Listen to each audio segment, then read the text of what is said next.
আচ্ছা, একটা প্রশ্ন করি। নবীজির একজন কলিজার টুকরা মেয়ে ছিল, মেয়েটার নাম কি ছিল? মাশাআল্লাহ, তোমরা তো খুব ভালো জানো। নাম কি ছিল? ফাতেমা। মাশাআল্লাহ।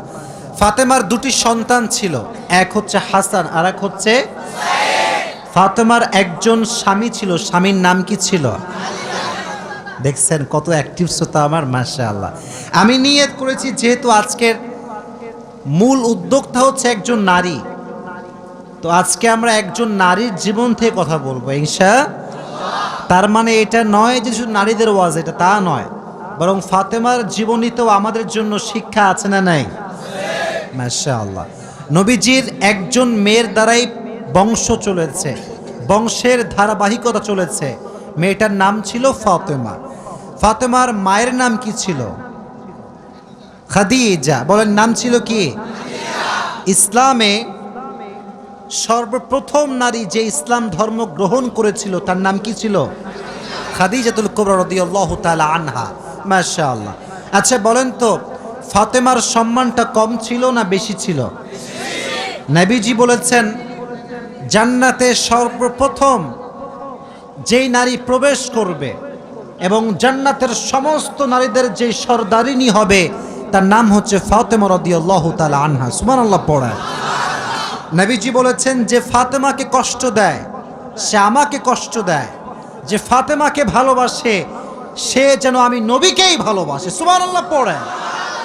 এটা হচ্ছে ফাতেমা রাদিয়াল্লাহু তাআলা আনহা। ওনার নাম ছিল ফাতেমা আস-সিদ্দিকা, আবার তাহেরা, আবার আছে জুহরা।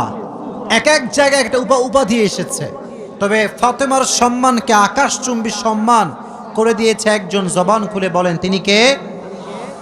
এবার আসেন, ফাতেমা রাদিয়াল্লাহু তাআলা আনহা যখন বিয়ে করেছিলেন, তার বিয়ের হাদিস, এই যুবকেরা, এই তো কথা এইটা ছিল না, কথা তো এইটা ছিল না, তোমরা চুপচাপ থাকবা একটু গ্যাপে, কেউ কাউকে ধাক্কা দিও না, এখানে জায়গা খুবই কম, কারণ সামিয়ারা খুবই কম জায়গায় আছে। আচ্ছা বলেন, ফাতেমার স্বামীর নাম কি ছিল? বলেন না, নাম কি ছিল? আলী রাদিয়াল্লাহু তাআলা আনহু। যখন ফাতেমার বিবাহের বয়স ঘনিয়ে আসলো, সর্বপ্রথম ফাতেমাকে, যুবকের হাদিসটা মনোযোগ দিয়ে শোনো, খালি ডান বাম করে মোবাইল নড়াবো না, কথা শোনো। ফাতেমার বিবাহের জন্য সর্বপ্রথম যিনি বিবাহের প্রস্তাব নিয়ে এসেছিলেন তার নাম হচ্ছে আবু বকর। তার নাম কি? আমাকে জবাব দিবেন, তার নাম ছিল কি? ইয়া রাসূলুল্লাহ, আমি আপনার মেয়েকে বিয়ে করতে চাই, আপনার পারমিশন আছে কিনা? নবীজি যখন প্রস্তাব পেয়েছেন একদম সাইলেন্ট, চুপচাপ, কোনো জবাব দেন নাই। আবু বকর বের হয়ে গিয়েছে। সেকেন্ড টাইম যিনি এসেছেন তার নাম হচ্ছে ওমরে ফারুক রাদিয়াল্লাহু তাআলা আনহু। নাম শুনেছেন সবাই? ইয়া রাসূলুল্লাহ, আমি আপনার মেয়েকে বিয়ে করতে চাই, আপনার পারমিশন হবে? নবীজি চুপচাপ, কোনো জবাব দেন নাই। তো দুইজন সাহাবী বুঝে গিয়েছে নবীজি তো চুপচাপ, প্রপোজালটা কি অ্যাকসেপ্ট হয়েছে না রিজেক্ট হয়ে গিয়েছে? রিজেক্ট হয়ে গিয়েছে, বের হয়ে আসছে। বাহিরে আরো আছে দুইজন সাহাবী। বলো কয়জন সাহাবী? খেয়াল করে দেখবেন যুবক ভাইয়েরা, বন্ধু বান্ধব এক জায়গায় বসলেই বদমাইশ শুরু হয়ে যায়, ঠিক কিনা বলো যুবক ভাইয়েরা? কিছু কিছু যুবক খুবই ভদ্র, মেয়ে দেখতে চায় না। কিছু কিছু লুচ্চা বন্ধু আছে, বলে এই দেখ, ওই যে দেখ দেখ দেখ দেখ। নিজে ভালো থাকতে চাইলেও বন্ধুরা ভালো থাকতে দেয় না, ঠিক না? তো সাহাবা একরাম দুষ্টামি করতেন, বন্ধুত্বের মাঝে দুষ্টামি না হলে বন্ধুত্ব জমে না। তো ওনারা বন্ধুত্বর মাঝে দুষ্টামি করতেন, কিন্তু হারাম কোনো কথা বলতেন না, যা বলতেন সুন্নাহ অনুযায়ী বলতেন। সুবহানাল্লাহ। তো খেয়াল করেন, এদিকে আমার চোখে চোখ। তো যখন দুইজন সাহাবী রিজেক্ট হয়ে গিয়েছে বিয়ের ক্ষেত্রে, তারা বের হয়ে আসছে যে আমাদের বিয়ে হবে না, আমরা রিজেক্ট। বাহিরে আছে আরো দুইজন সাহাবী, এক হচ্ছে আব্দুর রহমান বিন আউফ আর এক হচ্ছে আলী রাদিয়াল্লাহু তাআলা আনহু। তো আব্দুর রহমান বিন আউফ বলছে, আলী, আবু বকর রিজেক্ট হয়ে গিয়েছে, ওমর রিজেক্ট হয়ে গিয়েছে, আমার বিশ্বাস আলী যদি বিবাহের প্রস্তাব নিয়ে যায় নবী তার প্রস্তাবকে কখনো ফিরে দিতে পারবে না। সুবহানাল্লাহ পড়লেন না? এবার আলী রাদিয়াল্লাহু তাআলা আনহু বলছে, আমার কাছে টাকা নাই, পয়সা নাই, গাড়ি নাই, বাড়ি নাই। নবী তো আমার সঙ্গে তার মেয়ের বিয়ে দিবে না, কারণ আমার কাছে কোনো ঘর নাই, বাড়ি নাই।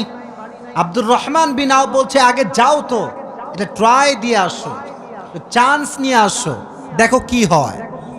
তো আলী রাদিয়াল্লাহু তাআলা আনহু এসেছেন। এই ছাতাওয়ালা ভাইরা, হোয়াট ইজ দিস? আওয়াজ কেন?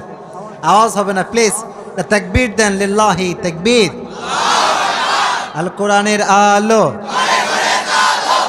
আমি ট্রাই করছি ন্যাচারালি কিছু বলার জন্য, কারণ দেখেন আপনারা যদি ডিস্টার্ব করেন এটা ওয়াজ থেকে যাবে ইউটিউবে। যদি আপনাদের সাউন্ডটা শ্রোতাকে কষ্ট দেয়, তারা বলবে নওগাঁর মানুষ অভদ্র মানুষ, কি সহ্য করা যাবে? আমরা চুপচাপ থাকবো, জাস্ট আমি যখন প্রশ্ন করব তখন জবাব দিবেন, ঠিক আছে ইনশাআল্লাহ? তো আলী রাদিয়াল্লাহু তাআলা আনহু আসছে বিবাহের প্রস্তাব নিয়ে। তো জামাই হওয়ার প্রস্তাব যদি কোনো বাবার কাছে মেয়ে যায় বা ছেলেরা যায়, একটা লজ্জা ভেতরে আছে না নাই? তো আলীর ভিতরে লজ্জা কাজ করছে, আরে আমি কেমনে বলবো নবীর মেয়েকে বিয়ে করতে চাই। তো যখন আসছে লজ্জায় কাছে আসে না, একবার জানে একবার বামে, এদিক এদিক করতেছে। তো নবীজিকে আগেই আল্লাহ তাআলা জিবরাইলের মাধ্যমে ওহী পাঠিয়েছেন, নবী হে, আজকে আপনার কাছে আলী রাদিয়াল্লাহু তাআলা আনহু জামাই হওয়ার প্রস্তাব নিয়ে আসবে। সুবহানাল্লাহ পড়ে।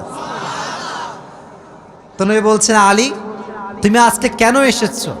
তো আলী বলতে চায় না, বলছে নবী এমনি ঘুরতে আসছি, কোনো কাজ কাম নাই, এমনি ঘুরতেছি আর কি। তো নবী বলছে, আলী আমি কিন্তু জানি তুমি কেন এসেছো। বলছে কেন নবী আপনি বলেন। বলছে আজকে তুমি আমার জামাই হওয়ার প্রস্তাব নিয়ে এসেছো। সুবহানাল্লাহ। তো নবীজি আগের দুইবার ছিলেন চুপচাপ, আগে ছিলেন কি চাপ? আরো জোরে। কিন্তু নবী এবার একটা কথা বললেন। নবী বললেন, আলী ইনশাআল্লাহ। তো আলী আবার ইনশাআল্লাহর অর্থ বোঝে না, যে ইনশাআল্লাহ মানে আবার কি হবে এখানে। তো উনি ভাবছে আমারটাও মনে হয় রিজেক্ট হয়ে গিয়েছে, বের হয়ে আসছে। তা আব্দুর রহমান বিন আওফ দূরে দূরে আছে, হ্যাঁ আমি তো পরামর্শ দিয়ে পাঠাইছিলাম, রিজেক্ট যদি হয়ে যায় কপালে দুঃখ আছে না নাই? তো বলছে, আলী কি হয়েছে তোমার, বিয়ে কি হবে না কি হবে না? তো আলী বলছে, আমিও রিজেক্ট খাইছি, আমার বিয়ে হবে না। তো বলছে নবী কি বলেছে আগে তাই বলো। বলছে নবী বলেছে ইনশাআল্লাহ। তো আলী রাদিয়াল্লাহু তাআলা আনহুর এই কথা শুনে আব্দুর রহমান বিন আওফ বলছে, তোমার বিয়ে অর্ধেক হয়ে গিয়েছে মনে করো। সুবহানাল্লাহ পড়ে। আচ্ছা বলেন তো প্রিয় ভাইয়েরা, ফাতেমার মতো চরিত্রবান নারী কি আমাদের এই বর্তমান বাংলাদেশে পাওয়া যাবে? আসতে বললেন কেন? পাওয়া যাবে? আলীর মতো এরকম জামাই, মুত্তাকি জামাই আল্লাহর জমিনে কাউকে পাওয়া যাবে? আজকালকার তো বোরকা পড়লেও বিশ্বাস করা বড় দায় হয়ে যায়। আপনি দেখবেন আজকাল যারা টিকটক করে তাদের ৮০% হচ্ছে বোরকাওয়ালি নারীরা টিকটক করে। আমি কথা বলবে না প্লিজ, নো কথা প্লিজ, আমি বলছি। দেখবেন টিকটকার মেয়েরা আসলে ইসলামটা বোঝে নাই। তারা মনে করছে জাস্ট বডিটা শো করব, কয়েকটা ফ্যান ফলোয়ার্স বাড়বে, বাস এনাফ। কিন্তু সে বুঝে নাই যে এই সামান্য কয়েকটা ফ্যান ফলোয়ার্স আমাকে জাহান্নামের আগুনে হাজার হাজার বছর পুড়িয়ে ফেলবে, ঠিক কিনা?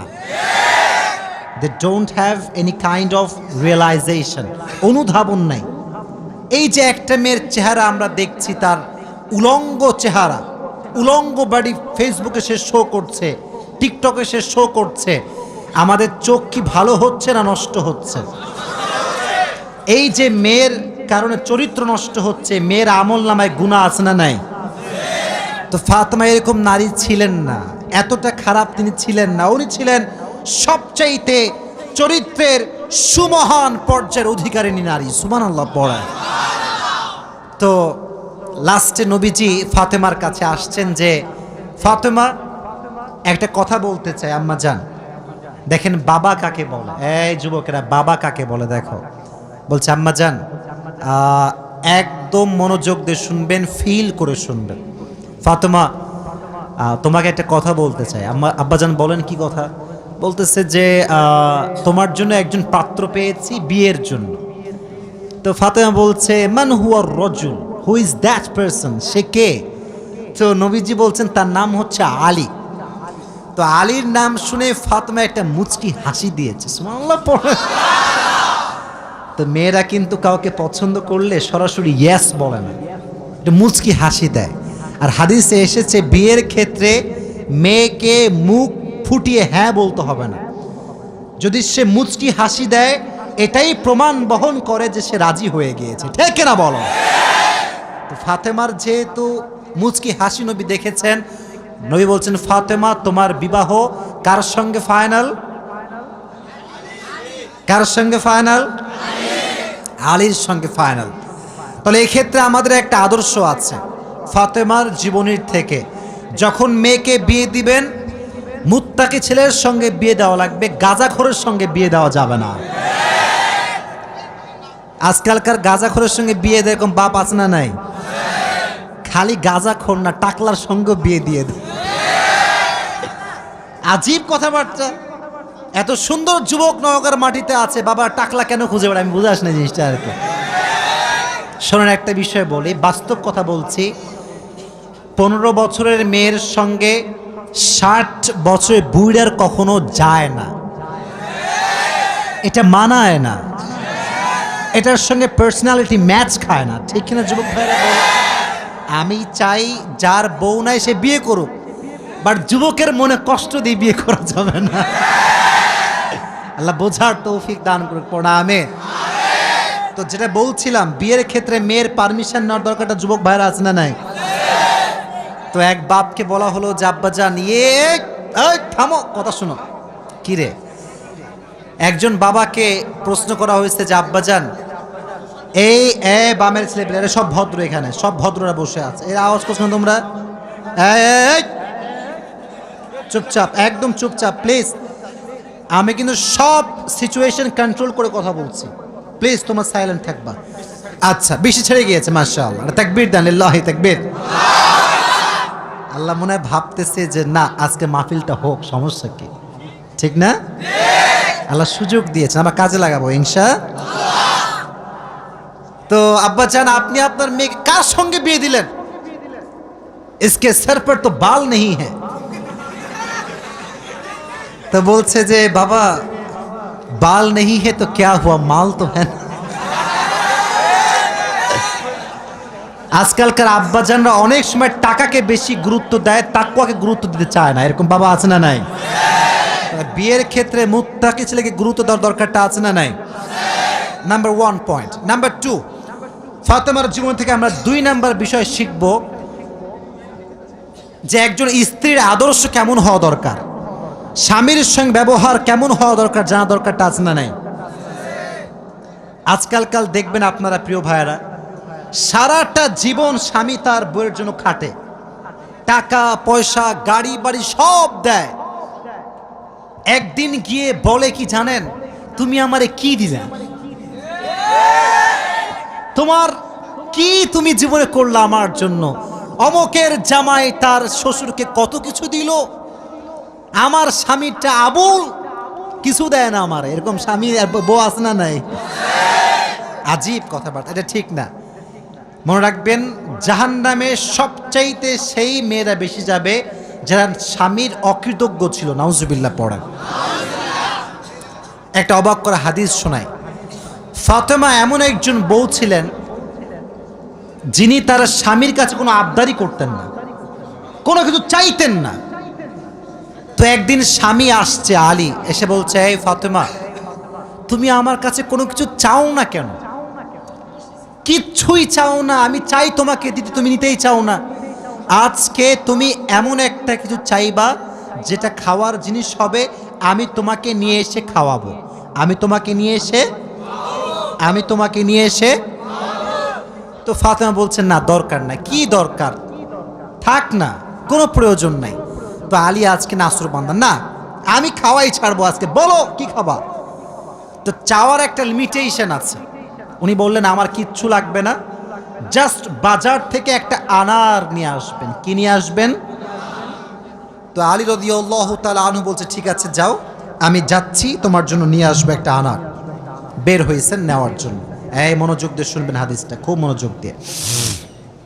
বাজার থেকে একটা আনার কিনেছেন, কিনে যখন বাসায় ব্যাক করবেন, হঠাৎ করে একজন গরিব মানুষ আসছে, সে বলছে, আলী, আজ 3 দিন যাবত আমার পেটে কোনো খানা নাই, আমি বড় হতদরিদ্র মানুষ, খুবই ক্ষুধার্ত মানুষ, তুমি কি আমাকে কিছু খাওয়াতে পারবা? আলী রাদিয়াল্লাহু তাআলা আনহু এতটা দান করার মেন্টালিটি ছিল, এতটা ভালো মানুষ ছিলেন, বইয়ের কথা ভুলে গিয়েছেন, ওই আনারটাও আল্লাহর রাস্তায় দান করে দিয়েছেন। তো যখন আনার মানে হচ্ছে ডালিম, ডালিম, ডালিম। ও আচ্ছা, না বুঝলে বলা যাবে, কোনো সমস্যা নাই। আনার মানে হচ্ছে, নগরে ডালিম আছে না নাই? তোমাদের নগরে একটা বড় বাজার আছে, বাজারটার নাম কি? ওখানে দেখবা রাস্তার বাম পাশে শপগুলো বসে না, ফলের শপ, দেখবা অনেক অনেক অনেক আপনার আঙ্গুর রাখা আছে, বেদানা রাখা আছে, আছে না নাই? আপনারা বেদানাও বলেন, ডালিমও বলেন। আচ্ছা, তো উনি দান করে দিয়েছেন। তো যখন দান করে দিয়েছেন, হঠাৎ করে মাথায় আসছে, তো কার জন্য ছিল? ফাতেমার জন্য। বলেন, কার জন্য ছিল? তো মনটা খারাপ যে জীবনে বউ একবার চাইলো, তাও খাওয়াইতে পারলাম না, মানুষকে দিয়ে দিলাম। বাসায় আসছে, মনটা খুবই খারাপ। তো বউয়ের ভালোবাসা কাকে বলে খুব ভালো করে বুঝবেন। আলী যখন গেটটা খুলেছে, ফাতেমা যখন আলীর চেহারার দিকে তাকাইছে, বলছে, আলী, নিশ্চিত তুমি আমার বেদনা, আমার ডালিম তুমি আল্লাহর রাস্তায় দান করে দিয়েছো। সুবহানাল্লাহ পড়ে। তো বলছে ফাতেমা, আসলেই তাই, আমি দান করে দিয়ে আসছি। তো বলছে, আলী, তুমি যদি আমার জিনিসকে আল্লাহর রাস্তায় দান করে খুশি হও, আমি ফাতেমা তাতেই খুশি হয়ে গেলাম। অবাক করা বিষয় দেখেন, হঠাৎ করে একজন মানুষ বাসার গেটে নক করেছে, এই কেউ কি আছে বাসায়? গেট খুলেছে, তো দেখছে গেটের বাইরে দাঁড়িয়ে আছে একজন সাহাবী, তার নাম হচ্ছে সালমান ফারসি। তার নাম কি? এদিকে পেছনে কিয়ামত হয়ে যাক, তোমরা আমার দিকে তাকাও। তার নাম কি? সালমান ফারসি। বলছে, কি হয়েছে আপনার, হঠাৎ করে আপনি আমাদের বাসায় আসছেন? বলছে, নবীজি তোমার জন্য 9টি আনার হাদিয়া পাঠিয়েছেন। আপনার সুবহানাল্লাহ পড়তে পারলেন না? কয়টি আনার? আরো জোরে। তো আলী বলছেন, নো, এটা আমার না, এটা আমার হতে পারে না। সালমান ফারসি বলছে, কেন? এটা তোমার জন্য পাঠিয়েছে। আলী বলছে, ভালো করে চেক করো, এটা আমার জন্য হতে পারে না। বলছে, কেন? বলছে, আল্লাহ তাআলা কোরআনে বলেছেন, মান জাআ বিল হাসানাতি ফালাহু আশরু আমসালিহা, যে আল্লাহর রাস্তায় একটা দিবে, আল্লাহ তারে 10 গুণ বাড়ায় দিবে। তাহলে আমার তো 9টা হবে না, আমার হবে কয়টা? তো সালমান ফারসি এই কথা শুনে আবার পকেটে হাত দিয়েছে, হাত দিয়ে আর একটা বের করেছে, বলছে, নবী তোমাকে 10টাই দিয়েছে, আমি জাস্ট পরীক্ষা করছিলাম। সুবহানাল্লাহ পড়ে। তো চাইলেও একটা ভালোবাসা লাগে, আর যে আল্লাহর রাস্তায় দান করে তার আরো বেশি বাড়ায় দেয়। একজন আওয়াজ দিয়ে বলেন, তিনি কে?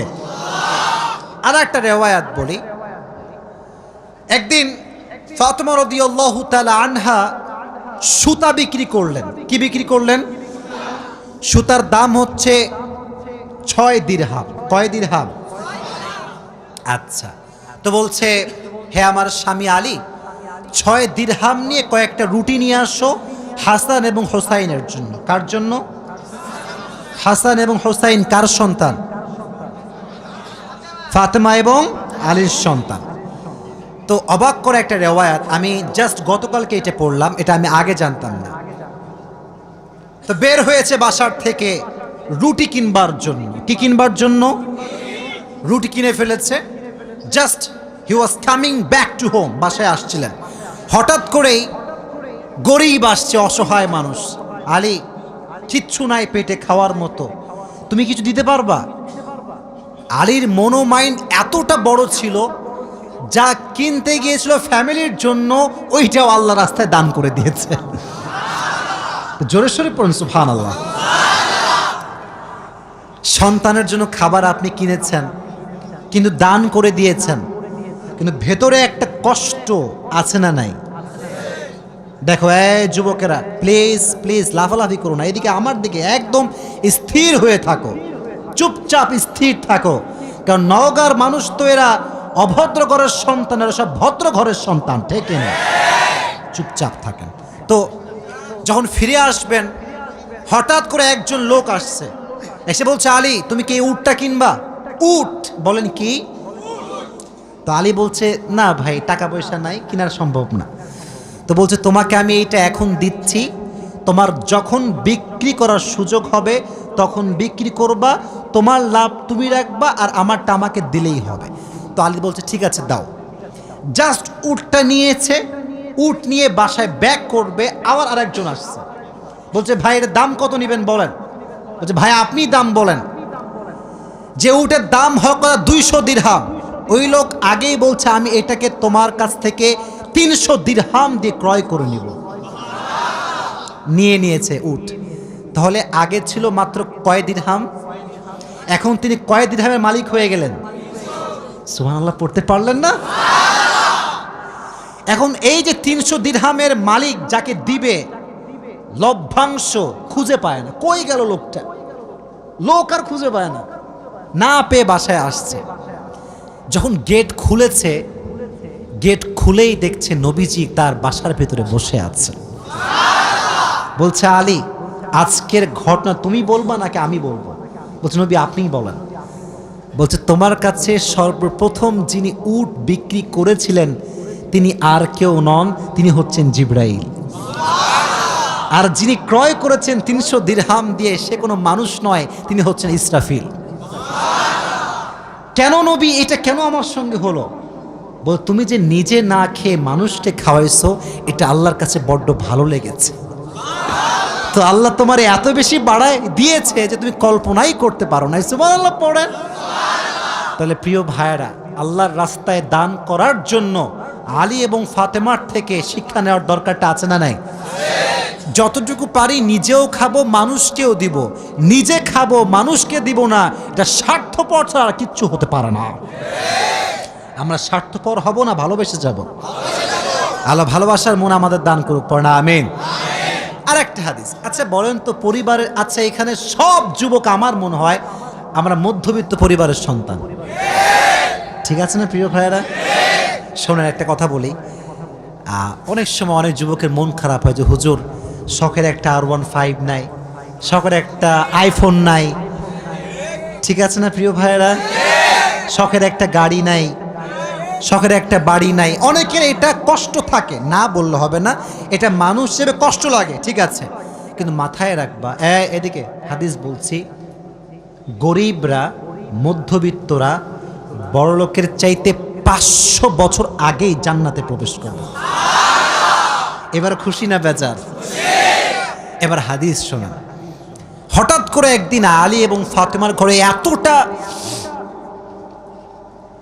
এতটা অভাব, ভাত নাই, চাল নাই, ডাল নাই, কিচ্ছু নাই, একেবারে 3 দিন যাবত না খাওয়া। কয়দিন? এটাই কম মনে হচ্ছে আপনার কাছে? কম না বেশি? আপনি বিশ্বাস করেন আজকালকার যুবকরা বডি বিল্ডিং করে, ইভেন তার 6 প্যাক বডি আছে, কিন্তু রোজা রাখতে চায় না। এই এলাকায় মনে হয় নাই? খবর লাগাবেন না, আপনার ভাবিও রোজা রাখে না, খবর লাগায় না।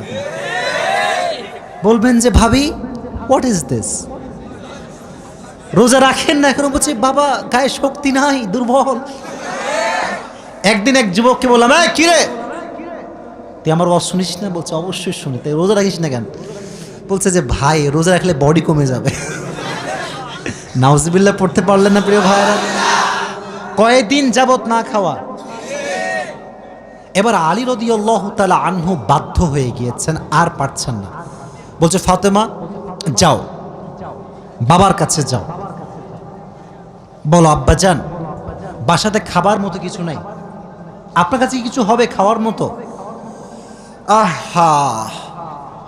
ফাতেমা যখন ঘরে আসছেন, নবীজি ঘর খুলে দিয়েছেন। দেখেন বাবা এবং মেয়ের ভালোবাসা কত সুন্দর। ফাতেমা বলেন নাই যে আব্বাজান কিছু লাগবে। যখন গেট খুলেছে, মেয়ের চেহারা দেখেছে, আব্বা বুঝে গিয়েছে মেয়েটা আমার ক্ষুধার্ত হয়ে আমার কাছে এসেছে। সুবহানাল্লাহ পড়া। ডাক দিয়ে বলছে ফাতেমা তোমার অবস্থা কি বলো? কি হয়েছে তোমার? ফাতেমা রাদিয়াল্লাহু তাআলা আনহা ডাক দিয়ে বলছে, আব্বাজান, আজ 3 দিন যাবত আমাদের বাসায় কোনো ভাত নাই, ডাল নাই, চাল নাই, গোস্ত নাই, কিচ্ছু নাই। আমি আপনার কাছে একজন ক্ষুধার্ত নারী হয়ে এসেছি কিছু নেওয়ার জন্য।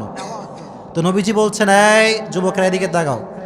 বলছে, ফাতেমা, আমার কাছে 5টা বকরি আছে, 5টা দোয়া আছে। 5টা বকরিও আছে, 5টা ধামরাটের ভাইয়েরা, 5টা দোয়া আছে, 5টা বকরি আছে। তুমি কোনটা নিতে চাও? Which one you want select? তো ফাতেমা বলছে, নবী হে, আমার বকরি লাগবে না, আমাকে দোয়া শিখাই দিলেই হবে। পরীক্ষায় পাস। দোয়াটা আমার সঙ্গে সবাই পড়েন, সকলে আমার চোখে চোখ রাখেন, সবাই পড়েন, ইয়া আউয়ালাল আউয়ালিন, ইয়া আখিরাল আখিরিন, ইয়া যাল কুওয়াতিল মাতিন,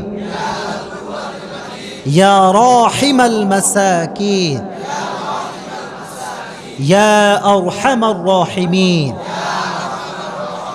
আমি জানি যে এটা এখনই মুখস্থ করা সম্ভব না, তবে এটা আগামীকাল কোথায় যাবে? মাশাআল্লাহ, সার্চ করবেন, ডাউনলোড দিবেন, এখানে কাট করে নিয়ে আসবেন। এই দোয়াটা you have to repeat after me, বারবার বারবার বারবার। নবীজি বলেছেন, এই দোয়া যে যত বেশি পড়বে তার রিজিকে বরকত তত বেশি বেড়ে যাবে। এই দোয়াটা আমরা বেশি বেশি পাঠ করব তো ইনশাআল্লাহ। এবার ফাতেমা আলীর কাছে ব্যাক করেছে। আলী বলছে, ফাতেমা, তোমার হাতে গোস্ত কোথায়? ভাত কোথায়? খাবার কোথায়? তোমার হাত তো খালি, কোথায় আমার খাবার? তুমি তো খালি হাতে ফিরে এসেছো। বলছে, আলী, আমার হাত খালি না, আমার হাত ভরপুর আছে। বলছে, কিভাবে? বলতেছে যে, যাহাবতু লিদ-দুনিয়া ওয়া জিতু বিল আখিরা। আমি নবীর কাছে দুনিয়া চাওয়ার জন্য গিয়েছিলাম, নবী আমাকে আখিরাত দিয়ে ফিরাই দিয়েছে। আমি আখিরাত নিয়ে তোমার কাছে এসেছি। তো আলী এবার নিজেই আসছে। ডানের যুবকরা, কিরে আমার দিকে তাকাও। এবার নিজে কে আসছে? আলী। পরে এবার কে আসছে? নবী হে, অভাব, খাবার দাবার কিচ্ছু নাই। নবী এবার সংখ্যা বাড়ায় দিয়েছে। বলছে, আমার কাছে 5000 বকরি আছে আর 5টা দোয়া আছে, তুমি কোনটা চাও? আলী বলছে, নবী, 5000 বকরি নয়, 5টা দোয়া হলেই চলবে। কতটা আল্লাহর উপরে ভরসা চিন্তা করেন। আমার মতো আপনার মতো মদন হইলে আগে বকরি দেন, তারপর দোয়া দেখা যায়, ঠিক কিনা যুবক ভাইরা? বড় শুধু এইটা, বিপদে পড়লে মানুষ সুদও খায়, ঘুষও দেয়। আল্লাহর উপরে ভরসা করে কিছু থামবে, দোয়া করবে, তাহাজ্জুদ পড়বে, এই সবর মানুষের মাঝে নাই, ঠিক কিনা যুবক ভাইরা? বল। এজন্য আমাদের অভাব আসলে, দুঃখ আসলে আমরা ভরসা করব একজনকে। আওয়াজ দিয়ে বলেন, তিনি কে?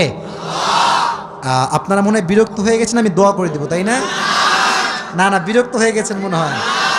আসলে খুব ভালো লাগলো এই বিষয়টা, যে আপনারা এতটা আগ্রহী যে বৃষ্টি হচ্ছিল তা আপনারা জান নাই। এটাই প্রমাণ করে নওগাঁর মানুষ ইসলাম প্রেমিক মানুষ, কোরআন প্রেমিক মানুষেরা। এই প্রমাণ দেওয়া যাবে তো ইনশাআল্লাহ? বেশি না, আর কিছু কথা বলবো, দোয়া করেই আমরা বাসায় ফিরে যাবো ইনশাআল্লাহ। আর যেহেতু মুক্তা চৌধুরী সহ যারা এই প্রোগ্রামটা অ্যারেঞ্জ করেছেন, এটার পেছনে অনেক কষ্ট আছে, অনেক মেধা আছে, অনেক শ্রম আছে। এই যে একটা প্যান্ডেল আপনারা করেন, বিশ্বাস করেন অনেক কষ্ট আছে। এই যে স্টেজ, এই যে মাইক্রোফোন, চেয়ার, এই সব কিছু সাজাতে অনেক কষ্ট করতে হয়। আমরা যারা বক্তা আছি, আমরা বড় সেলফিশ, আমরা বড় স্বার্থপর। আমরা আসি এমন একটা ভাবেই বাঁচি না আমরা, ঠিক কিনা প্রিয় ভাইরা? বলো।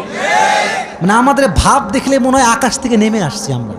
কিন্তু আমাদের উচিত, একদিন যাচ্ছি যেহেতু, কলিজার ভেতর থেকে সবাইকে ভালোবাসতে হবে, এটা আমাদের অধিকার, ঠিক না? বলা। সো আমি চাইলে কিন্তু শুধু দোয়া করতে পারতাম, যে বৃষ্টি হচ্ছে দোয়া করে দেবো না। আমি ভেবেছি এইটা, যেহেতু আপনারা আমাকে ভালোবাসেন, আমাকেও ভালোবাসার মান রাখতে হবে, ঠিক না? তো আমি যে কথাগুলো বলবো এখন একটু মনোযোগ দিয়ে শুনবেন, ঠিক আছে ইনশাআল্লাহ? আচ্ছা, এখান থেকে যে সাউন্ড, এটা কি বাসায় যাচ্ছে? আশেপাশে যে বাসাগুলো, মানে আমার বোনরা তো শুনতে পাচ্ছে, তাই এখন যা বলবো এটা বোনদের জন্য একটু গুরুত্বপূর্ণ হবে। আচ্ছা শোনেন, একটা কথা আমি আপনাকে, এই যুবকেরা প্লিজ আমার দিকে তাকাও, প্লিজ। আর কতবার বড় লাগে, প্লিজ আমার চোখে চোখ রাখো। আমি তোমাদের কাছে একটা কথা বলি যুবক, আচ্ছা আমরা কি মেয়েদের শত্রু নাকি বলো? তোমরা বলো না কেন, আমরা কি শত্রু? আমার কথা হচ্ছে বোন, আপনি পর্দাশীল হয়ে যান, আপনাকে আমরা স্যালুট করব, ঠিক না? আপনি পর্দাশীল না হলেও আপনাকে কলিজার ভেতরে সম্মান করব, এই জন্য কারণ কাউকে ঘৃণা দিয়ে নয়, সম্মান দিয়ে পরিবর্তন করতে হয়।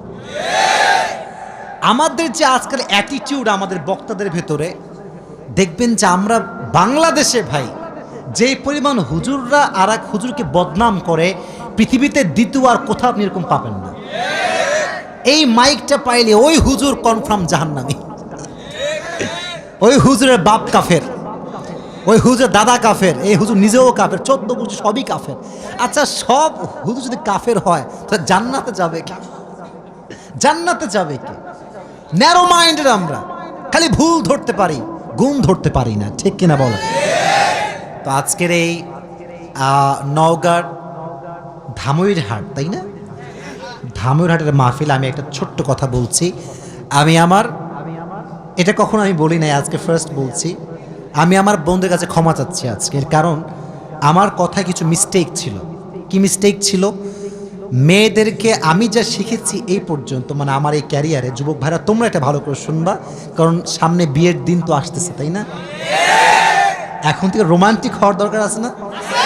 মানে প্র্যাকটিস তো করবা, প্র্যাকটিস তো করা লাগবে, ঠিক কিনা বলো যুবকেরা?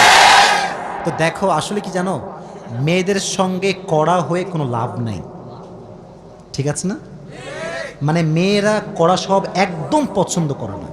আমি ভাবতাম যে ঝাড়ি মারলে মনে হয় সব চেঞ্জ হয়ে যাবে, তো এখন বুঝতে পারতেছি যে মেয়েদেরকে আসলে ধমক দিয়ে কিছু হবে না।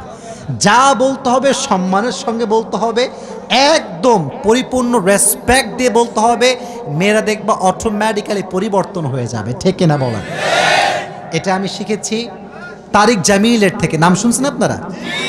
পাকিস্তানের একজন টপ ফেমাস স্কলার, দেখবেন সাদা পাগড়ি পরে, দেখছেন মনে হয় আপনারা ইউটিউবে ফেসবুকে। তো উনি বললেন যে अगर किसी को दीन में लाना चाहते हो तो जबान की बोल को मीठा बनाओ। উনি বললেন যদি কাউকে দিনের পথে নিয়ে আসতে চাও, তোমার কথা হবে মধুর মতো মিষ্টি। সুবহানাল্লাহ পড়া। তিতা কথা দিয়ে কিছু করা যায় না। আপনি দেখবেন যে আমি অধমের কথা এমন এমন যুবকরা শোনে যার এক পাশে চুল আছে আর এক পাশে চুল নাই, খুব স্টাইলিশ ছেলেগুলো আমার কথা শোনে, তো রাস্তায় দৌড়ায় দৌড়ায় আসে, এই কি ব্যাপার, তুমি আমার কথা শোনো, তোমার তো আমার সঙ্গে আসলে যাওয়ার কথা না। বলছে হুজুর আপনি যা বলেন এটা আমার সঙ্গে যায়, যায় না? এই যে আমি বলি ছ্যাঁকা খেয়ে বেকা হওয়া যাবে না, কথা বাস্তব না অবাস্তব? আমি এটা বলি কেন জানেন? আমি ভাবি এই কথা, আমি হুজুর, আমাকে আমার মতো চিন্তা করলে হবে না, আমাকে ওই যুবকটার মতো চিন্তা করতে হবে যে যুবকটা এখন ভবিষ্যতে খারাপ পথে যেতে চাচ্ছে, তাকে আমার জায়গায় নিয়ে আসতে হবে। আমি হুজুর মানুষ, আমার চিন্তা একরকম, যুবকের চিন্তা আর এক রকম। আমি চিন্তা করি দিন কেমন করে মানা যায়, আর যুবক চিন্তা করে টিকটকে ফলোয়ার কেমনে বাড়ানো যায়। চিন্তার মাঝে পার্থক্য আছে। আমাকে যদি একে মোটিভেট করতে হয়, আমাকে তার জায়গায় যাওয়া লাগবে। আচ্ছা একটা এক্সাম্পল দিই, দেখবা অভিনয় যারা করে, মানে রাগটা করছেন নাকি আপনারা? কথা কি আমি অবাস্তব বলছি না বাস্তব বলছি? হারাম তো হারাম, এখানে কোনো আপোষ নাই, কিন্তু অভিনয়ের ক্ষেত্রে একটা বিষয় খেয়াল করবেন, যারা যে অভিনয় করে ওই ক্যারেক্টারে চলে যায়। ওই ক্যারেক্টার মানে সে একজন প্রতিবন্ধী, তার ক্যারেক্টার এইটা, আমাকে প্রতিবন্ধীর মতোই বিহেভ করতে হবে। তো আমি যখন হুজুর এখানে বসে আছি, আমাকে বুঝতে হবে আমার সামনে সব শ্রোতা হুজুর নয়, এক একজন এক এক জায়গায় পড়াশোনা করেছে, কেউ স্কুলে, কেউ কলেজে, কেউ ভার্সিটিতে, তাই না? তো চিন্তাধারা পরিবর্তন হবে। আমাকে কথা বলতে হবে আজহারির মতো, কারণ আজহারি যখন কথা বলে একজন আলেমও যেমন শোনে, একজন প্রফেসরও সেই কথা শোনে। আমাদের চিন্তা পরিবর্তন করতে হবে। তো যেটা বলছিলাম, বোনদের ক্ষেত্রে মারামারি করে কোনো লাভ নাই, সম্মান দিয়ে পরিবর্তন করতে হবে, ঠিক কিনা প্রিয় ভাইরা? এবার আসেন হাদিস থেকে কথা বলি। তাকবীর দেন সবাই মিলে, লিল্লাহি তাকবীর, আরো জোরে লিল্লাহি তাকবীর। কিছু কিছু মেয়ে আছে দেখবেন গায়ে পড়ে ঝগড়া করে, এটাও খোটা দিয়ে বলছি না, সম্মানের সঙ্গে বলছি। আমি দেখেছি মাঝে মাঝে কিছু কিছু মহিলা, এদের কথা শুনলে মনে হয় ভাই 10 হাত দূরে পালায় যায়, খাইস্টা টাইপের একেবারে। আবার দেখবেন যে মাঝে মাঝে রিক্সাওয়ালার সঙ্গে তুমুল ঝগড়া, কে রে এক মহিলা দ্বারা ঝগড়া করতেছে, খুবই ঝগড়াটি হয়। কিছু কিছু মহিলা আছে দেখবেন, আর কিছু কিছু মেয়ে আছে দেখবেন স্বামীর সঙ্গে গায়ে পড়ে ঝগড়া করে, গায়ে পড়ে। স্বামী এসে বলছে যে দেখো তোমাকে শাড়ি পরে অনেক সুন্দর লাগছে মাশাআল্লাহ। তো বউ বলতেছে আচ্ছা জান বলো তো আমি কি মোটা হয়ে গিয়েছি? তো স্বামী বলছে না না না তুমি অনেক সুন্দর স্লিম আছো। বলছে তুমি তো আমার ভালোবাসার মানুষ, বলো না একটু। বলছে না না তুমি মোটা হওনি, তুমি চিকন ঠিকই আছো। বলছে মিথ্যা কথা না, সত্য কথা বলো, আমি তোমাকে ভালোবাসি, কিচ্ছু হবে না। তো বলছে যে জান তুমি একটু মোটা হয়েছো। বাস আগুন লেগে গেল, ও আমি মোটা হয়ে গেছি তাই না? মানে স্বামী ঝগড়া লাগাবে না, মেয়েটা ইচ্ছা করে ঝগড়া লাগায়, ঠিক কিনা বল? হাদিসে এসেছে ফাতেমার সঙ্গে আলীরও ঝগড়া হতো মাঝে মাঝে, বাট এটা মিষ্টি ঝগড়া ছিল। আলী রাগ করলে ফাতেমা মানায় নিত, ফাতেমা রাগ করলে আলী মানায় নিত। সুবহানাল্লাহ পড়েন। কিন্তু একদিন ঝগড়াটা একটু বেশি হয়ে গিয়েছে, আলী এত রাগ বাড়িতে থাকবো না, যা, বাড়ি থেকে বের হয়ে গিয়েছে। তো এখন এইদিকে কই কথা বলবেন, ফাতেমার ঘরে নবীজি আসছেন বেড়াবার জন্য যে আমার মেয়ের কি অবস্থা। গেট খুলেছে, দেখছে মেয়ে আছে, জামাই নাই। ফাতেমা এই না আলী, আলী কোথায়? ফাতেমা কথা কয় না, ভয়, যদি বলি ঝগড়া আছে অবস্থা খারাপ হয়ে যাবে। তো ভাবতেছে মিথ্যা কথা বলা যাবে না, বলছে আব্বাজান আলীর সঙ্গে একটু ঝগড়া লাগছে, আলী রাগ করে চলে গিয়েছে। অন্য শ্বশুরে কি বলতে, হ্যাঁ এত বড় সাহস আমার মেয়ের সঙ্গে ঝগড়া, ও ঠ্যাং আজকে ভেঙে দিব। নবীজি এই কথা বলেন নাই, নবীজি নিজে লাঠিতে ভর করে জামাইকে খুঁজতে বের হয়ে গিয়েছে। সুবহানাল্লাহ। আলী কোথায় খুঁজে পায় না, খুঁজে পায় না। হঠাৎ করে দেখছে আলী মসজিদে নববীর পাশে শুয়ে আছে মাটির উপরে। কিসের উপরে? আর নিচে একটা চাদর আছে। তো যেহেতু মাটি লেগে গিয়েছে, নবী ডাক দিয়ে বলছে ইয়া আবা তুরাব, হে মাটির বাবা। এর উদ্দেশ্য আমি ব্যাখ্যাটা বলছি, দেখবেন। এই এদিকে তাকান। মনে করেন আপনার বন্ধুর সঙ্গে আপনার রাগারাগি হয়েছে, কিন্তু আপনি চাচ্ছেন এমন একটা ভাব করতে যে কিছুই হয় নাই। মনে করেন আপনার ফ্রেন্ড আপনার একটা স্যাড পোস্টে হাহা রিয়েক্ট মারছে, তো রাগ লাগে না মাঝে মাঝে, শালা আমি মরি কষ্টে তুই শালা হাহা মারিস? লাগে না, কষ্ট লাগে না? তো এখন আপনি আসছেন রাগ নিয়ে, কিন্তু আপনার বন্ধু যেন আমার ফ্রেন্ড রাগ করেছে, একে সামলাইতে হবে। বলছে বন্ধু তুই যে মেয়েকে পছন্দ করি তার নাম্বার আমি পেয়ে গিয়েছি। তো দেখবেন যে এই বন্ধু বলবে যে শালা যেহেতু পেয়ে গেছে রাগ করা যাবে না। ঠিক আছে না প্রিয় ভাইরা? কারণ রাগ করলে আমার আর বিয়ে করা হবে। তো নবীর টেকনিক দেখেন, কথা কি মারপ্যাচ বোঝা যাচ্ছে? নবীর টেকনিক দেখেন। নবী জানে যে আলীর সঙ্গে ফাতেমার কি হয়েছে, ঝগড়া। কি হয়েছে? আরো জোরে কি হয়েছে? তো আলীকে এমন ভাবে ডেকেছে ইয়া আবা তুরাব, মানে ও জামাই সাহেব কি খবর, কি করেন, মানে আমি কিছু জানি না, কোনো সমস্যা না, আসেন, কিছু হয় নাই, আসেন। তো আলী ভাবতেছে নবী মনে হয় জানে না, কোনো সমস্যা নেই, চলেই নবীর সঙ্গে যাওয়া যায়।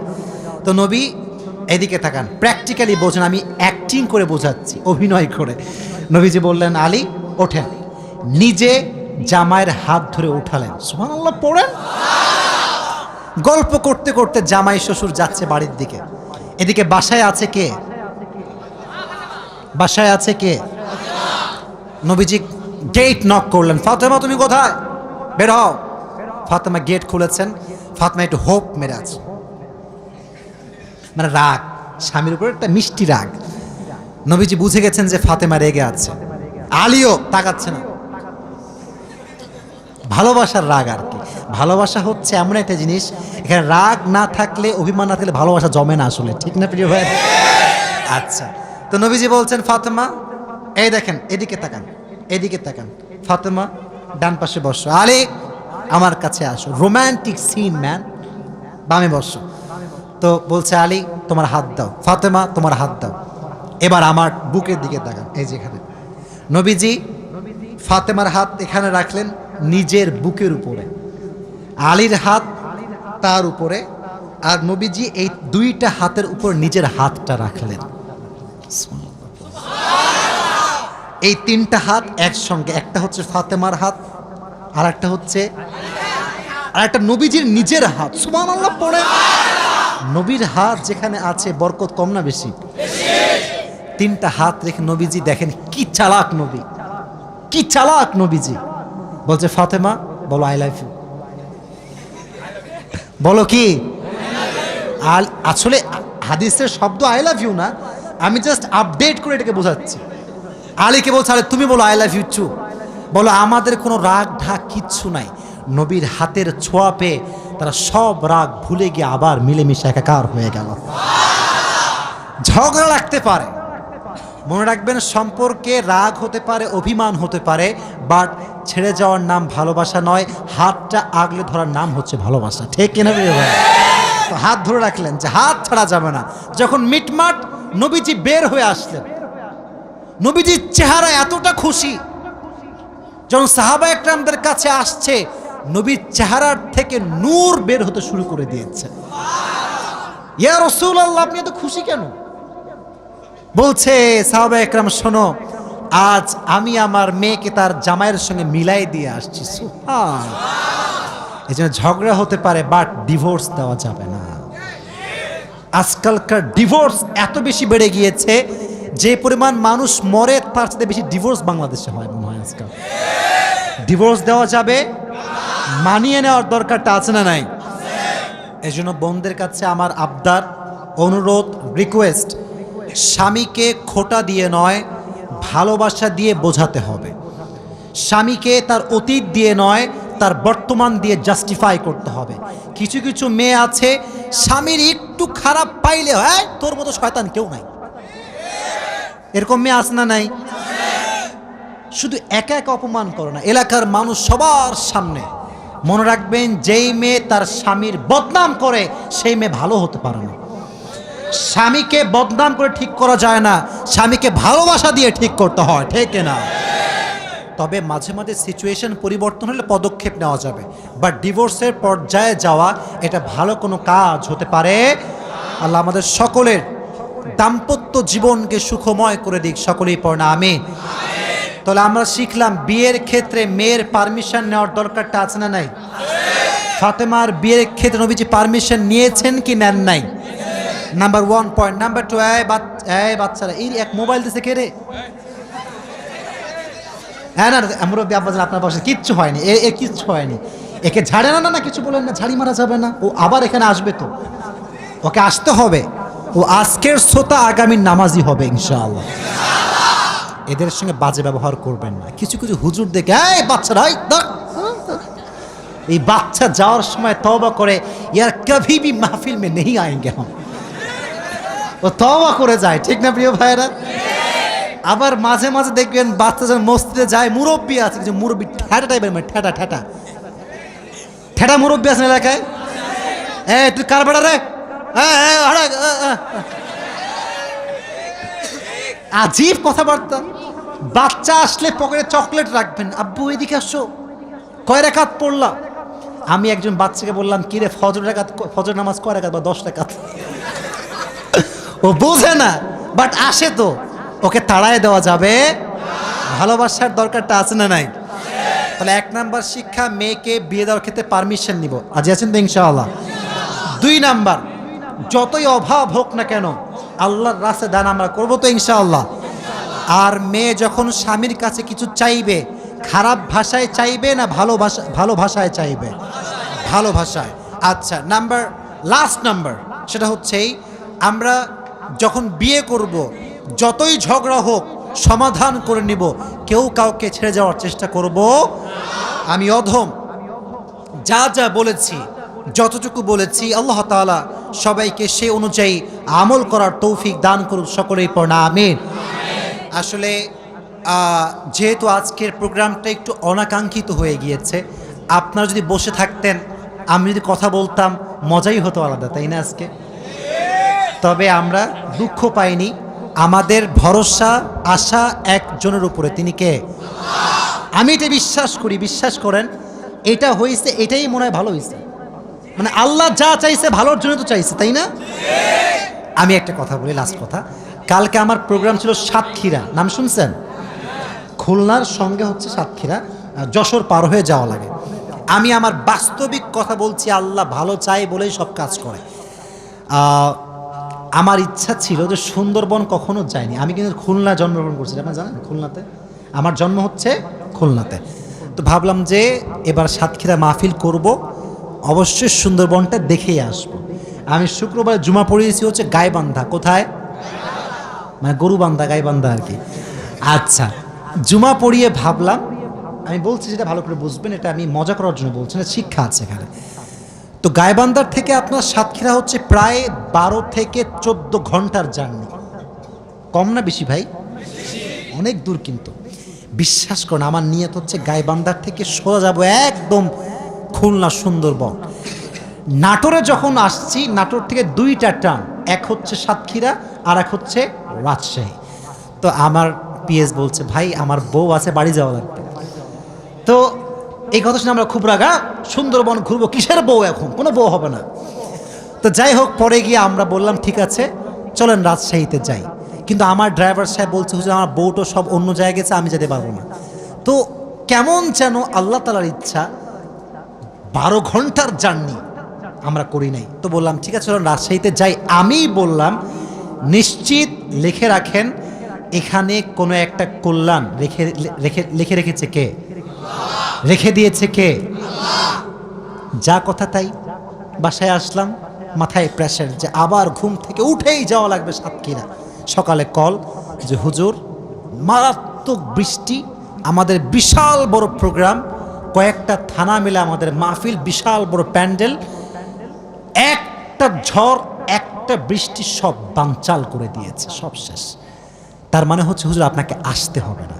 তখন ভাবলাম যদি আমি 12 ঘন্টার জার্নি করে যেতাম হুদায়, আসতাম হুদায়, কোনো কাজ নেই। মাঝখান দিয়ে আমার মেন্টালি স্ট্রেসটা বাড়তো, কষ্ট হতো। তখন বুঝলাম আল্লাহ জো করতা হ্যায় আচ্ছাই কে লিয়ে করতা হ্যায়, ঠিক না? যা কিছু হয়, whatever happens in our life, Allah has better plan for you. যা হচ্ছে এই সব কিছুর পেছনে হাত আছে একজনের, তিনি কে? অতএব আজকে যা হয়েছে, যা শুনছি, খারাপ তো শুনি নাই। ওয়াজটি খুব খারাপ লাগছে নাকি আপনাদের? আজকের ওয়াজের শিক্ষা আছে না নাই? মানে আজকের ওয়াজটা এমন একটা ওয়াজ আমার লাইফে আমি করলাম, যে ওয়াজে যুবকদের জন্য শিক্ষা আছে, মেয়েদের জন্য শিক্ষা আছে, বাবাদের জন্য এইটা শিক্ষা আছে, টাকলা নয়, সরকারি নয়, গাঁজাখোর নয়, মুত্তাকি ছেড়ে দিয়ে আপনার মেয়েকে বিয়ে দেওয়া লাগবে, ঠিক না? আমি যতটুকু বলেছি, যা যা বিয়ের ব্যবস্থা করতে হবে নাকি? আচ্ছা তোমরা, আমি বলি খালি চিল্লা ছেলে দাও। তোমরা এসএসসি এক্সাম দিবা, কে কে এসএসসি আগে দিয়েছো বা দিবা? দিয়েছো? এসএসসি এক্সাম চলছে, এরকম কেউ কি আছে নাকি? তোমাদের পরীক্ষা বাদ দিয়ে ওয়াজ শুনতে আসছো? আল্লাহ এদের পরীক্ষার রেজাল্ট ভালো করে দিক, সকলেই পড়ো না আমিন। আচ্ছা হাত নামা, হাত নামা। আমি বলি আচ্ছা, আমি কিছু কথা বলা যায় না, দোয়া করে দেবো এখনই। আচ্ছা তোমাদের একটা কথা বলে শোনো, পরীক্ষা নিয়ে কখনো প্যারা নেওয়া যাবে না ভাই। একটা কথা বলি শোনো, পরীক্ষায় ফার্স্ট হওয়া যদি সব কিছু হতো, তাহলে ইলন মাস্ককে কেউ সম্মান করতো না, বিল গেটসকে কেউ সম্মান করতো না। মাথায় রাখবা, পরীক্ষায় ফার্স্ট হওয়া যেমন জরুরি, টাকা পয়সা তার সাথে বেশি জরুরি। এটা আমি আসিফ বলছি, কে কি বলবে এটা আমি জানি না, আমি আমার বাস্তবিক অভিজ্ঞতা বলছি। পরীক্ষার ফার্স্ট বেঞ্চার যে ছিল, সে এমন এক অফিসের দারোয়ান হয়েছে যে অফিসের বস হচ্ছে ব্যাক বেঞ্চার। কথা বোঝো না তোমরা আমার? তার মানে যে পড়ালেখা সাইডা দিবা সব, বা তা না। পড়ালেখাও করবা, রেজাল্টও ভালো করবা, মাঝখান দিয়ে চরিত্র ঠিক রাখবা, টাকা পয়সাও তোমাকে কামাতে হবে। কারণ আজকালকার কিছু খালা আছে দেখবা, এই তোমার ছেলের কি খবর গো, আমার ছেলে তো চাকরি হয়ে গেল, আমার মেয়ের বিয়ে হয়ে গেল, তোমার ছেলে কখন কি হবে? বলবা যে আপনার মেয়ের বিয়ে হয়েছে, আপনার ছেলের প্রমোশন হয়েছে, সব ঠিক আছে, বাট আমি তো হাতির বাচ্চা, আমি তো সিংহের বাচ্চা, আমার যখন প্রমোশন হবে নওগাঁ নয় গোটা বাংলাদেশ থরথর করে কাঁপতে থাকবে। ঠিক ঠিক, wait for the right time, একটু অপেক্ষা করো, বাট ক্যারিয়ারে ফোকাস করো। মনে রাখবা পরীক্ষার এই যে একটা পেইন, এরকম পেইন যে কত খাইছি জীবনে, কিচ্ছু কাজে আসে নাই, খালি ঘুমটা নষ্ট করছি আর কিচ্ছু না। এক সময় এত পেইন, না 1 নাম্বার হতেই হবে, নয় বাপ ভাত দিবে না, কিচ্ছু দিবে না। আমার বাপ আমাকে নিজে বলে, আব্বা তুমি যে 1 নাম্বার চিন্তা হওয়া বাদ দিয়েছিলা, এটাকে আমি এখন বুঝতে পারছি তোমার সঠিক সিদ্ধান্ত ছিল। কারণ আমরা এই যে তথাকথিত সমাজ 1 নাম্বার হতে হবে, 1 নাম্বার হতে হবে, এইটা করতে করতে ক্যারিয়ারের মূল ফোকাসটা হারায় যায়। কথা ঠিক আছে না প্রিয় ভাইয়ারা? তুমি ভালো রেজাল্ট করো, বাট জীবনে যেটা হতে চাও পাশাপাশি এটাকে বেশি ফোকাস করবো। রাজি আছো তো ইনশাল্লাহ? তোমরা সাকিব আল হাসানের নাম শুনছো? খেলোয়াড়, অলরাউন্ডার, তাই না? তোমরা, আমি জাস্ট তোমাদেরকে ভালোবেসে কথাগুলো বলছি, আমার কথা শেষ, জাস্ট ভালোবেসে বলছি। তোমরা দেখবা যে ও রিসেন্টলি গ্রাজুয়েশন কমপ্লিট করেছে, দেখছো? 15 বছরের গ্যাপ। কত বছরের গ্যাপ? তো যখন পড়ালেখা বাদে ক্রিকেটিং শুরু করছিল, এলাকার মানুষ গাইল ধুমাইয়া গাইল, শালা পাগলা লেখাপড়া বাদ দিয়ে ক্রিকেটিং করে বেড়াচ্ছে। যারা ক্রিটিসাইজ করতো ওই সময়ে, তারাও আজকে সেলফি তোলার জন্য পাগল হয়ে গিয়েছে। ঠিক না ভাই? বোঝার ট্রাই করো, ক্যারিয়ারটা হচ্ছে মেইন থিং। পরীক্ষার রেজাল্ট ডাজেন্ট ম্যাটার যদি তুমি ক্যারিয়ারে ভালো কিছু করতে পারো। তুমি ফ্রিল্যান্সিং করতে পারো, তুমি একজন ভালো উদ্যোক্তা হতে পারো, তুমি বিজনেস ম্যাগনেট হতে পারো, তুমি একজন লেকচারার হতে পারো, তুমি যা মন চায় হতে পারো, বাট খালি পরীক্ষা পরীক্ষা পরীক্ষা, 100 নাম্বার পাইতে হবে, জিপিএ 5 পাইতে হবে, এই চিন্তা বাদ দিয়ে দাও। ঠিক না প্রিয় ভাইরা? আল্লাহ আমাদের সবাইকে বোঝার তৌফিক দান করুক, সকলে পড়া আমিন। যারা পরীক্ষার্থী এসেছো, পরীক্ষার হলে গিয়ে 2টি কাজ করবা। কয়টা কাজ? 1, যখন বাসার, সবার জন্য বলছি, শুধু ওদের জন্য না, সবার জন্য, যখনই পরীক্ষা আসবে বাসার থেকে বের হওয়ার আগে 2 রাকাত সলাতুল হাজত পড়বে। কি হাজত? এদিক থেকে শুনছে, এদিক থেকে শুনে নাই, কি নাম? 2 রাকাত নামাজ নিয়ত করবা যে আমি সলাতুল হাজত পড়ছি। এদিকে তাকাও, 2 রাকাত পড়বা, পড়ে দোয়া করবা যে আল্লাহ আমি যতটুকু পারি করেছি, বাদবাকি তোমার হাতে, তুমি আমার পরীক্ষার ফলাফল ভালো করে দিও, সকলে পড়া আমি। আর একটা আমল পরীক্ষিত, এটা আমি নিজে করছি, সেটা হচ্ছে পরীক্ষার হলে গিয়ে দুরূদ শরীফ পড়বা। দুরূদ ইব্রাহিম পড়ো আমার সঙ্গে, আল্লাহুম্মা সাল্লি আলা মুহাম্মদ। আরো জোরে, আল্লাহুম্মা সাল্লি আলা মুহাম্মদ ওয়া আলা আলি মুহাম্মদ কামা সাল্লাইতা আলা ইব্রাহিম ওয়া আলা আলি ইব্রাহিম ইন্নাকা হামিদুম মাজিদ। আমি এই আমলটা অ্যাপ্লাই করেছি, আমার যেটা মাথায় ছিল না যে কি আনসার হবে, এটাও আল্লাহ আমার মাথায় ঢুকাই দিয়েছে।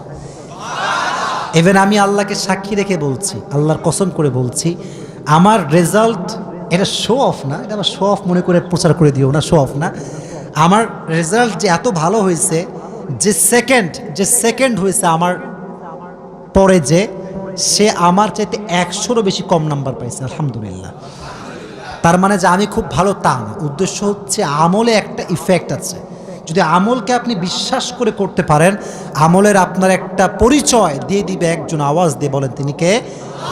তো পরীক্ষার হলে এটা মনে করো কোয়েশ্চেন পেপার, এটা হাতে পাইছো, দেখবা না, আগে দেখবা না, মানে পড়ার আগে, হাতে পাওয়ার আগেই পড়বা আল্লাহুম্মা সাল্লি আলা মুহাম্মদ ওয়া আলা আলি মুহাম্মদ কামা সাল্লাইতা আলা ইব্রাহিম ওয়া আলা আলি ইব্রাহিম ইন্নাকা হামিদুম মাজিদ। তুমি বিশ্বাস করো, তোমার ঈমান শক্ত রাখো, দেখবা তোমার যেটা অনেক হার্ড কোয়েশ্চেন, এটাও তোমার জন্য ইজি হয়ে যাবে ইনশাআল্লাহ। প্রত্যেকটা যুবককে আমলটা করার তৌফিক দান করুন, সকলেই পড়া আমিন। মুক্তা চৌধুরী সহ তার হাজব্যান্ড, তার যারা এটাকে এত সুন্দর আয়োজন করেছে, সবার জন্য আমি দোয়া করি, সবাইকে নেক হায়াত দান করুন, পড়া আমিন। হ্যাঁ, উনি কিন্তু এই আয়োজন করার কথা না। ওনার মতো মানুষ, বড় পর্যায়ের মানুষ, ওনারা অন্য চিন্তা করার কথা ছিল। এটা প্রমাণ করে যে মুক্তা চৌধুরী একটা ভালো ইসলামিক মনোমাইন্ড বিলং করে, ঠিক আছে না প্রিয় ভাইরা? ইভেন তোমরা দেখো উনি দাওয়াত দিয়েছে বলে কিন্তু আমরা আজকে এখানে আসছি, তাই না? তো আমি আসলে ওনার বাবার জন্য দোয়া করব যে আল্লাহ ওনার বাবাকে জান্নাতুল ফিরদাউসের উঁচু মাকাম নসিব করে দিক। সকলে মন খুলে পড়ো না আমিন। এবং পাশাপাশি যারা বেঁচে আছে আত্মীয় স্বজন সবাইকে আল্লাহ নেক হায়াত দান করুক, সকলে পড়ো না আমিন। আমাদের যারা মারা গিয়েছে পূর্বপুরুষ, বাবা মা, খালা খালু, নানা নানি, দাদা যান, সবার জন্যই আজকে আমরা আমাদের মন খুলে দোয়া করব, ঠিক আছে ইনশাআল্লাহ।